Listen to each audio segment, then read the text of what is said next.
Hello everyone! So watch out kayo sa mga parents ng ating mga students. If you think na wala dyan yung kanilang mga parents, hindi sila visible sa camera, or wala kayong naririnig na coaching ng parents, no, you shouldn't think of it that parents are not around because naka-loudspeaker yung kanilang mga cellphone or laptop. So they're always listening on their child.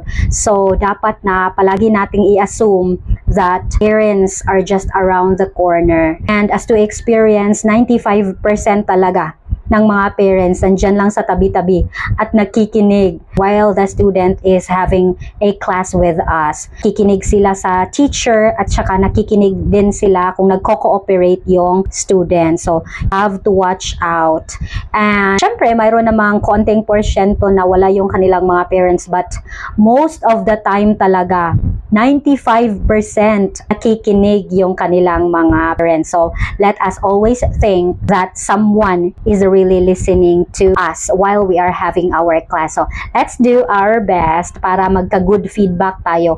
Pero of course, at times, hindi ko rin maintindihan. I give all my best, pero bad feedback pa rin. Pero the next day, and how many days, nagbubuk naman, nakakainis talaga. Pero, okay lang. Sanay na ako na binabad feedback ako. Yeah, pero majority naman ay good feedback. So, yun na lang yung panghugutan natin ng motivation. Okay, so let us always be positive, teachers, and let's love our job. Bye-bye!